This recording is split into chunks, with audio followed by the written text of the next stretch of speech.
Season 18's rank system has challenged the masses when it comes to rank progression. Similar to Season 13, Season 18 has been constructed to reduce the number of overall Masters players in Apex. And the only way to do this is to make it more challenging. And that's exactly what they've done. We now have a rank system that prioritizes placement, endgames, and winning the game over kills. And not a lot of people are used to that, especially after a season like last season. So the main question that I've been receiving is, how in the world do I play ranked this season? To figure that out, I decided to solo queue my way to Apex Predator in the first week of Season 18. Now that I've done that, I have all the information in the world to give you guys to teach you how to reach Apex Predator as quickly as possible. This is the best rank guide for Season 18 ranked. Drop a comment and let me know where you're struggling when it comes to ranked this season, and I'll try to get back to you if I don't answer it in this video. Without further ado, let's get it. Bam bam bam bam bam bam bam bam bam bam bam bam bam bam. Welcome back, everybody. By now we all know that this season is very difficult. Kills aren't worth a whole lot. Placement doesn't give you that many points anymore. They increased the entry cost to -50 for all ranks except Diamond,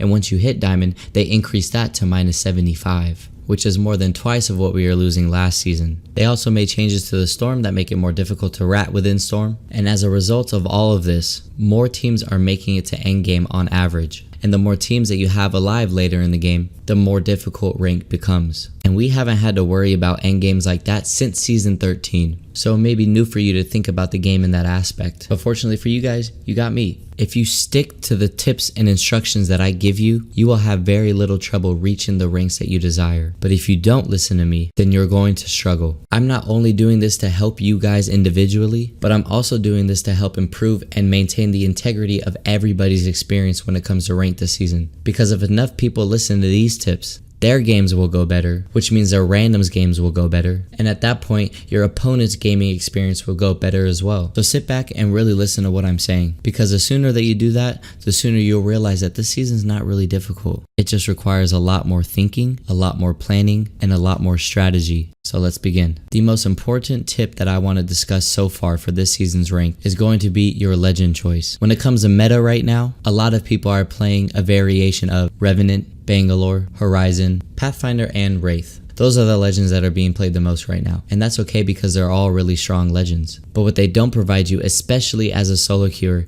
is a support system. And that's why I am instructing everybody that watches this video to start gravitating towards the support class of legends. And at this point, pick any one that fits your gameplay the best. The main reason being is because this is the only class that can craft your banner, which effectively gives you a second chance at life. And that second chance at life is important to reducing the amount of RP that you lose per game. If something goes wrong in your game, which will happen very often this season, especially if you're solo queuing, then you're much better off playing a legend that can craft banners. Instead of risking your life to go and grab the banners, or instead of having to rat solo the rest of the game, you now have an ability to get your team back into the game to help you out and to keep you guys alive longer. Because the longer that you guys stay alive, the more positive RP that you'll gain. And we'll touch on this point later, but here's an example. Let's say you and your team take a fight off rip and one of your teammates goes down. Maybe he was a bit too overextended and you really don't have the greatest loot. Instead of having to force that 2v3 and risk the chances of losing either -50 or -75, simply fall out of that fight. Go to the nearest crafter, craft your teammate back into the game, and then revive them. And as you're doing that, the rest of the lobby is still fighting and killing each other off, so you're buying yourself more time to potentially place better in that game as well. This will save you a lot of negative losses. It's a bit slower and a lot less action-packed, but it will help you gain more RP on average. And if you still end up dying, instead of taking -75s,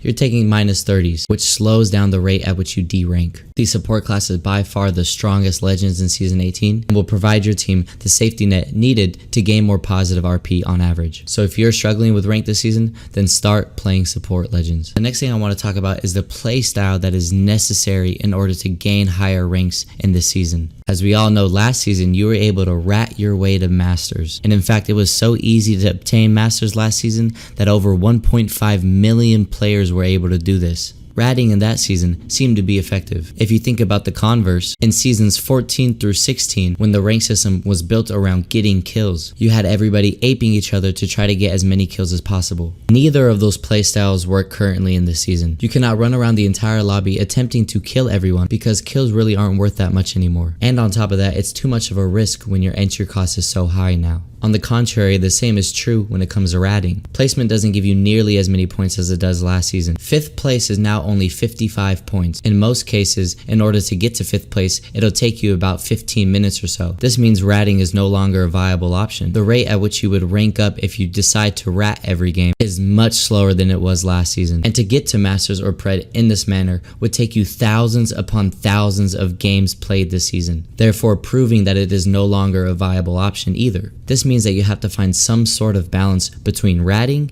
and aping everything. Here's how you should play this season. You should try to contest somebody off rip, attempting to kill them to get you that added bonus that is necessary for the later game. But you don't have to force the contest, and you don't have to contest every single game, especially if your previous contests haven't gone that well. After you have successfully contested and killed your opponents off rip, or maybe the fight didn't go that well because you don't have enough loot and so you elect to fall back, it's time to rotate, either to the closest crafter or the nearest POI to obtain more loot, or to the next zone. It's exactly at this point where you really want to try to avoid as many fights as possible. If it's not top 10, then you really shouldn't fight, because at that point then you're risking too much, and that's how you'll slow down your progress. We're starting to see a lot of players finally understanding that. It took a little while for players to get out of that season 17 and prior mindset and to realize, damn, I really can't fight before top 10 because at that point I'm risking too much. And so at this point you're really just trying to do your best to rotate into the most advantageous position for endgame. Sometimes I'll third party a team if I find a team fighting along my rotation, but most of the time prior to top 10 I'm avoiding these fights and I'm doing what I can to rotate. That is what you should be emphasizing prior to top 10, your rotations. But what I like about the system is that once you hit top 10, you're no longer losing any points. Your entry cost now becomes 0 once you place in top 10. And at that point, it's impossible to lose points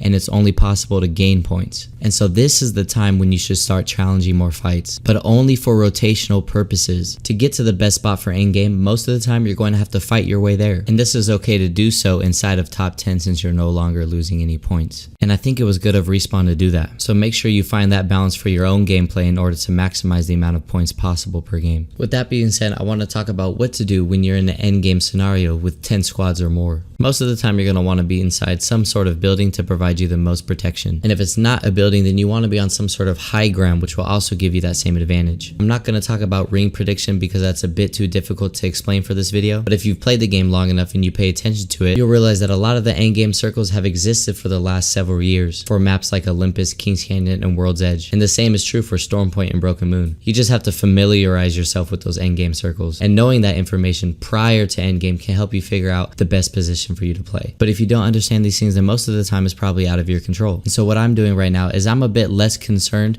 with the exact pinpoint location of where the endgame circle is going to take place, and I'm a bit more concerned with finding a building or high ground to play on towards the edge of that 3rd or 4th ring, and either gatekeeping any late rotators for extra KP or fighting a team that may already have that position. If I fight and eliminate that team on the edge of the ring on that high ground or a building that I'm trying to play on, and nobody else is there, then I have effectively eliminated all threats immediately near or behind me, and so I have that portion of the circle to my entire self. And so now the rest of the lobby is in front of me, fighting each other as they make their way into the next ring. And all I'm doing at that point is kind of griefing everybody from afar. And when it comes for me to rotate, if I have to, I try to find another position for me and my team to play with, and I'll do so with ease since I don't have anybody near me. This right here is a perfect example of that. We had a pretty rough rotate onto the top of this roof, but we're safe here. But unfortunately, the circle moved away from us and we have to do what we can to rotate. There are several teams beneath us, so I decided to rotate early into a place where the next ring was, and somewhere that also offered me some cover. Because we were the ones to rotate early, we forced everybody else to have to fight each other on their rotate in, and all we had to do was maintain our position and grief them. Once we have killed everybody, we now have this portion of the circle to ourselves, and at this point we're just stabilizing and doing what we can to stay healthy so that we can make our rotate to the next circle. Hopefully that gives you guys an idea of what I'm talking about. Endgames are so complex because they vary game to game, but that's pretty much what I do when it comes to endgame. And those are really the main things that I wanted to talk about. To summarize, play support legend. It'll go a long way. Start getting better with your rotations and planning your rotations, figuring out what fights are good or bad to take, and learning to be comfortable in these endgame scenarios. Making sure to avoid taking fights before top 10 and only fighting for rotational purposes past top 10 in order to get you into a game-winning spot for endgame. This season is difficult because it requires thinking, so start thinking about every fight that you take and the consequences of each fight. Start thinking about your rotation. Start thinking about where endgame game could take place. For the first time in a long time, you actually have to think about these things. So begin to practice thinking about the things that I've talked about in this video, and you should have no problem ranking up.